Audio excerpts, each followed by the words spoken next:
Hello everyone, welcome back to the final episode of the Singapore series. इससे पहले जैसे कि आपने देखा, हमने सिंगापुर से एक लग्जरी क्रूज़ बोर्ड किया और गए मलेशिया घूमने। उसके बाद अब वापस हम सिंगापुर आ चुके हैं और आज सिंगापुर में हमारा फाइनल डे है। अब सिंगापुर में वो जगह घूमेंगे जो कि है सिंगापुर की सबसे सिग्निफिकेंट बिल्डिंग, जो कि सिंगापुर की पहचान भी है। ऑल्सो हम घूमेंगे the world famous Changi airport. Good morning from Marina Bay centre, we are back in Singapore. और काफ़ी हेडेक भी हो रहा है। इनफैक्ट रात को 4 घंटे की नींद मिल पाई मुश्किल से, पर अब निकल गए हैं। फ़्लाइट आज हमारी रात की है, तो पूरा दिन है स्पेंड करने का, जिसमें से आधा दिन तो चांगी एयरपोर्ट के लिए ही हमने रखा है। थोड़ा बहुत इशू ऐसा भी है कि अभी अर्ली मॉर्निंग ही है, 8 बजे चेकआउट स्टार्ट हो गया था क्रूज़ से और एक्सपेक्टेड था कि 10 साढ़े 10 बज जाएगी हमें, पर आधा घंटा ही लगा हमें सिर्फ। इमिग्रेशन प्रोसेस सिंगापुर का इतना स्मूथ है, मतलब रियलाइज़ भी नहीं होता, एक जस्ट सिक्योरिटी चेक की तरह ही है। आप अपना पासपोर्ट स्कैन करो और वहाँ पे आके आपकी लाइव फ़ोटो कैप्चर होती है एंड दैट इज़ इट, और कुछ भी नहीं होता। जाते टाइम भी 4000 लोग बोर्ड कर रहे थे, but everything went very smoothly. ना ही टाइम लगा, आधे पौने घंटे में हम बाहर आ गए। इन सभी सुबह जल्दी का ही टाइम है और कुछ जगह तो खुली नहीं होगी। और मरीना बे एरिया के सबसे पास फ़िलहाल वीवो सिटी मॉल ही था, जहाँ पे कुछ पेंडिंग काम था, तो सोचा पहले वो कर लेते हैं। इस ट्रिप पे एक चीज़ के पीछे बहुत धक्के खाए हैं अभी तक। मलेशिया में भी नहीं बन पाया सीन लेने का, बट फाइनली यहाँ दिल पे हाथ रख के न्यू मैकबुक ले ही लिया। एक चीज़ की कमी थी फ़िलहाल अभी सेटअप में, वो भी अब ऐड हो गई है और होपफुली कंटेंट भी आगे बेटर होगा इसके साथ। I got the MacBook air और अभी आगे चल रहे हैं। एक और चीज़ पेंडिंग है, वो भी लेनी है, और उसके बाद यहाँ से निकलेंगे और बाकी सिंगापुर की साइट सीइंग करेंगे।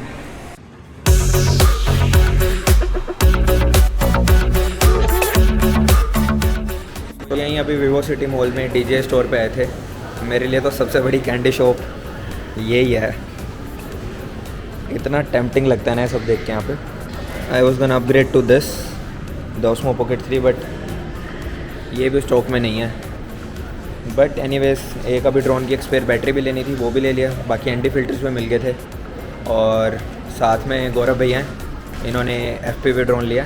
तो पहले तो congratulations for the new drone.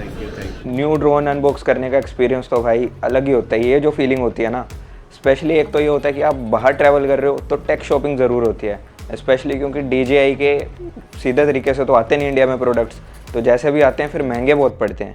But यहाँ पे प्राइसिंग भी बहुत अच्छी मिलती है और एश्योरेंस भी मिलती है कि जेन्युइन प्रोडक्ट है। सुबह से कुछ खाने का मौका नहीं मिला सब कुछ करते करते, बट एकदम देखा तो ब्रंच टाइम ही होगा। फिर याद आया, इस मॉल में एक अमेजिंग आउटलेट है, योले। अब इस मॉल में हम पहले भी आ चुके हैं। ये मॉल सेंटोसा आइलैंड से मेनलैंड सिंगापुर आते हुए रास्ते पे ही है बिल्कुल। तो यूनिवर्सल स्टूडियो के बाद हम पहले भी आए थे कुछ डिनर के लिए एक्सप्लोर करने। वेज के ऑप्शन भी एक तो यहाँ पे इजीली नहीं मिलते सिंगापुर में, सिंस मेजॉरिटी चाइनीज़ लोग हैं यहाँ पे, तो उसमें तो सब मीट होता ही है ऑलमोस्ट हर चीज़ में। पिज़्ज़ा वॉज वेरी एवरेज, बस खाने लायक ही था एटलीस्ट। और फिर आगे आए थे यहाँ पे जो फूड वाला एरिया, फूड कोर्ट तो नहीं है प्रॉपर, भाई को पसंद आई आइसक्रीम। तो इन्होंने बनाई तो ये बिल्कुल फ़ोटो की तरह है। और मॉल तो काफ़ी बड़ा है, कुछ यहाँ पे बताया गया था 700-800 शॉप्स हैं, और उसके अलावा ओशन के साइड बाय साइड रेस्टोरेंट्स भी हैं। और यहाँ पे एक दिन शॉप थी फेयर प्राइस करके, ग्रोसरी स्टोर टाइप लगा। तो अंदर आगे एक्सप्लोर करने पर अंदर आगे इतनी बड़ी जगह भाई ख़त्म नहीं होती है। ये ग्रोसरीज़ क्या, वेजिटेबल्स फ्रूट्स की भी इतनी वैरायटी है। और ऑब्वियसली यहाँ पे लिकर स्टोर्स भी ग्रोसरी स्टोर्स के अंदर ही होते हैं। बियर का यहाँ पे ऐसा सीन है कि जो इम्पोर्टेड है, मतलब बेसिकली आई गेस इंडिया वाली है, उसके प्राइसेस मेरे को यहाँ पे ज़्यादा दिख रहे हैं जो कभी इंडिया में देखे हैं ब्रांड्स वगैरह। बट लोकल बियर के कुछ ऐसे प्राइसेस हैं कि आपको अगर पाइंट वगैरह चाहिए तो यहाँ की लोकल जो कुछ फेमस बियर है, टाइगर बियर, वो अबाउट $2 से स्टार्ट है। और बाकी प्राइस रेंज तो इसमें भी आ ही जाती है, आपको $5-6 $10 तक की भी मिल जाएगी अच्छी बियर यहाँ पे। हरनाम भाई को तो ये शॉप दिखी और भाग के लाइन में लग गए। योले आइसक्रीम्स करके है कुछ, 100% vegan plus 0 dairy 0 sugar.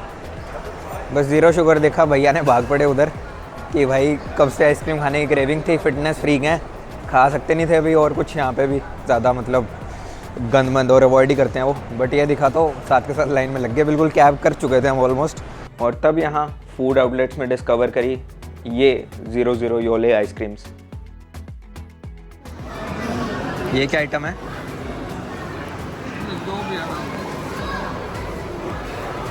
Froyo with watermelon Boba kiwi coconut sauce. Boba watermelon Boba kiwi और ब्राउनी भी दिख रही है शायद, aureus. Okay.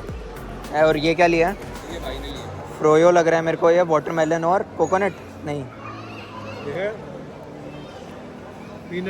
Peanut. Okay. Flavour बहुत ज़बरदस्त है, बहुत नेचुरल लग रहा था। और साथ में जो फ्रूट्स, कोकोनट्स और पीनट्स वगैरह का जो मिक्सचर बना भाई, बहुत तगड़े कॉम्बिनेशन था। ये भी मैं तो कहूँगा मस्ट ट्राई है आके। चलिए अब वापस चलते हैं सिंगापुर जर्नी में। और अब टाइम आ गया है इस ट्रिप की one of the most anticipated location पे जाने का, that is the sky observatory at the Marina Bay Sands.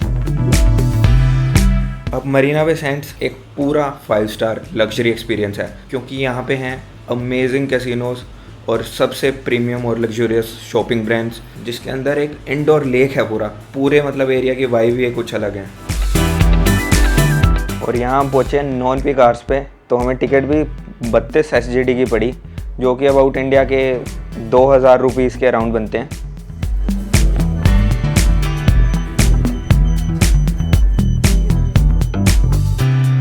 भाई ये लिफ्ट का एक्सपीरियंस भी बड़ा ही अमेजिंग है। लोअर ग्राउंड या बेसमेंट से 56 फ्लोर तक सेकंड्स में ले आती है। और एकदम एल्टीट्यूड चेंज होने की वजह से कानों में भी एकदम एयर प्रेशर चेंज का पता चलता है, जो कि काफ़ी अनएक्सपेक्टेड फीलिंग होती है।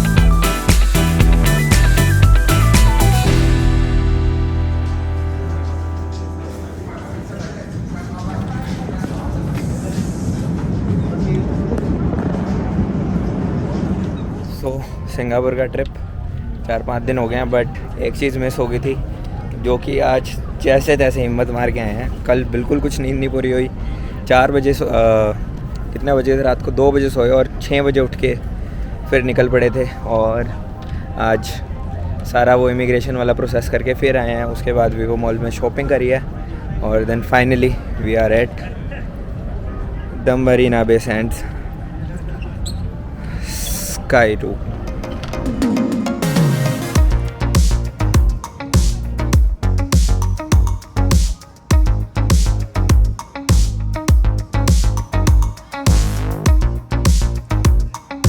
Unreal, man. I'm just at a loss of words right now.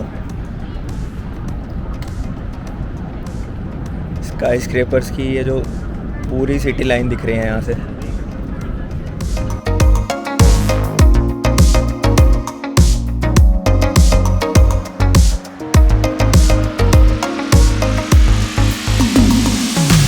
अब यहाँ से व्यू तो हर तरफ का दिख रहा है, पूरे सिटी का, पूरे ओशन का। जो भी सिंगापुर में मेन अट्रैक्शंस हैं, स्पेशली आसपास हैं सब, तो सब इतने ज़बरदस्त दिख रहे हैं। पर एक सोचने वाली बात यहाँ पे ये है कि जब सिंगापुर में लैंड इतने लिमिटेड है, तो ये एरिया खाली क्यों है? The reason for this is, ये सारा एरिया जो इसके आगे का है, Marina Bay area, basically this is all reclaimed land. Basically जो सिंगापुर का एक्चुअल में जब पार्टीशन हुई, वो एरिया एग्जिस्ट ही नहीं करता था, और ये पूरी लैंड को दोबारा एक लेयर करके यहाँ पे डाला गया।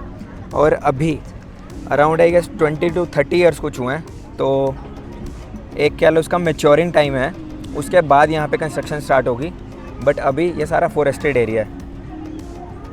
सो this is the Ce La Vi restaurant. इसके अलावा एक ही बाहर डेक कह लो, because it's shape like a boat, वो डेक है जहाँ तक एक्सेसिबल एरिया है इस टिकट का, टूरिस्ट वाली। और जैसे कि आपने प्राइसिंग में देखा कि पीक आवर्स और नॉन पीक आवर्स में भी प्राइसिंग का फ़र्क है। देन वीकेंड की टिकट भी अलग है, और ऑल्सो एक्सेस का भी फ़र्क है। ऑब्वियसली मेंबरशिप का डिस्काउंट वगैरह होता है, बट फ़िलहाल अभी इतना ही एक्सेसिबल है। अब luckily unluckily I don't know, आ तो गए हम नॉन पीक आवर्स में, बट इतनी ज़्यादा गर्मी आई एम ड्रेंचिंग। और ऊपर से टेम्पटेशन हो रही है ये अमेजिंग आइकॉनिक इन्फिनिटी पूल देख के।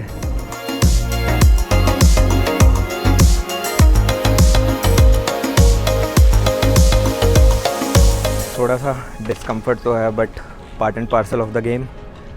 और बट जो व्यू है that is totally worth everything. Even जो ये इतनी स्वेटिंग क्या ड्रेंचिंग हो गया पसीने से। और बस अब यहाँ से भी चलेंगे। और एक तो एकदम इतनी हाइट अटेन हुई है कि सन एक्सपोजर भी बहुत ज़्यादा हो गया है। नीचे जब तक थे धूप थी, बट इतनी गर्मी नहीं लग रही थी। अब तो डायरेक्ट सनबर्न जैसा फील हो रहा है। चंगी एयरपोर्ट भी अब एक्सप्लोर करना है, रात की फिर फ्लाइट है, तो अब उसके लिए चलते हैं।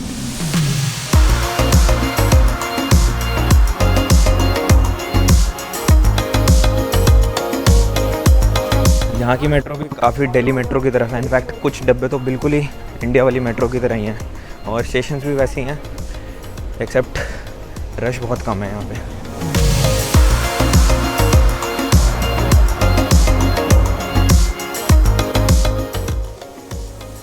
Right now we are at the Changi airport. कम टाइम बचा है।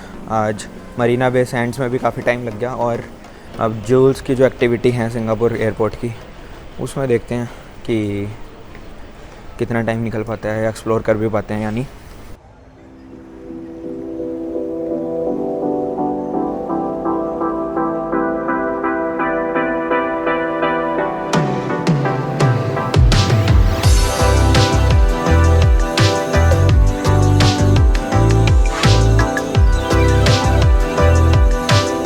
एक तरफ चंगी का पूरा एयरपोर्ट और एक तरफ इंडिया की फ़्लाइट की बोर्डिंग लाइन।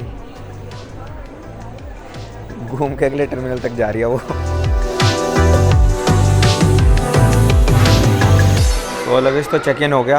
अब सिर्फ कुछ आधा पौने घंटे का ही हमारे पास बफर है, तो जूल जाना है सबसे पहले। बट हमने सोचा कि ये स्काई ट्रेन का भी एक्सपीरियंस कर ले इस एयरपोर्ट पे।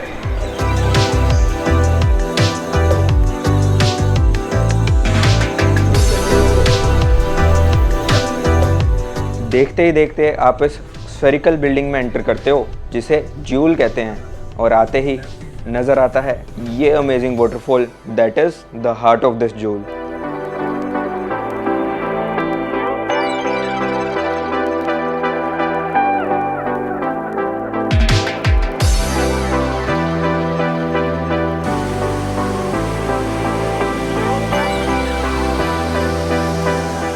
I mean oh my God, isn't it? सही बिल्कुल प्रॉपर नहीं हो रखा इसका jewel. It's a jewel of nature. Even though man made है, बट बहुत अमेजिंग है। फैंटेसी मूवीज़ होती है ना कुछ, लाइक जिसमें पूरा फॉरेस्ट की सेटिंग होती है, एक्शन मूवीज़ हो गई, काफ़ी कुछ ऐसे ड्वेन जॉनसन की मूवीज़ हैं, जुरासिक पार्क वगैरह, तो उसमें जो फिक्शन वाले फॉरेस्ट दिखाते हैं, कुछ वैसे फील आ रही थी यहाँ पे, बिल्कुल like you're in a movie.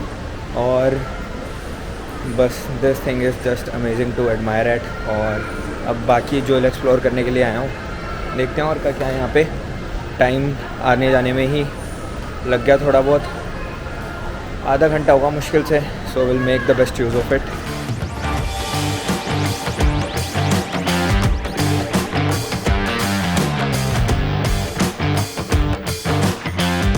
This is beyond imaginable. पहले तो इतना बड़ा एप्पल स्टोर दिखाई दिया, देन एक डीजे का भी स्टोर था।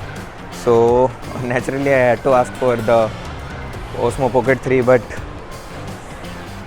बहुत ये तो मतलब ना संघर्ष वाली बात हो गई है, कहीं नहीं मिल रहा। अब पहले मिल रहा था, ले लेना चाहिए था, बट बेटर प्राइसिंग के चक्कर में मलेशिया चले गए, और जब तक वापस आए तो सोल्ड आउट था।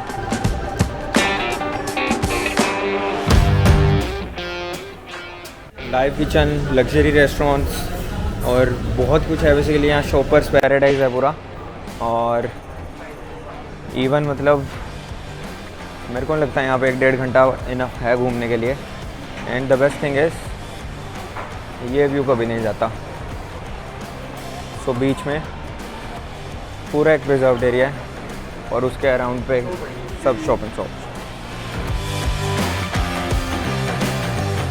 थोड़ा सा सीन पड़ गया, घूमते घूमते पता ही नहीं चला, टाइम ओवर हो गया, थोड़ा सा ज़्यादा ही निकल गया। और स्प्रिंट करके आ रहा हूँ मैं 5 मिनट से।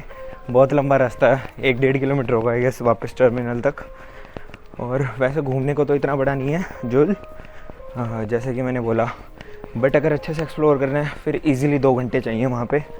अभी बस भाग रहा हूँ, फ़्लाइट का टाइम है, 30 मिनट्स में बोर्डिंग स्टार्ट है, अभी इमिग्रेशन का भी है और बाकी थोड़ा सा टाइम भी फालतू लगता है ड्रोन वगैरह और सब एसेसरीज़ के चलते हुए। तो ये था हमारे सिंगापुर का सफ़र, और क्या सफ़र था ये। यहाँ लैंड होते ही कुछ अलग ही फीलिंग आई थी कि उसका अंदाज़ा भी नहीं लगाया जा सकता।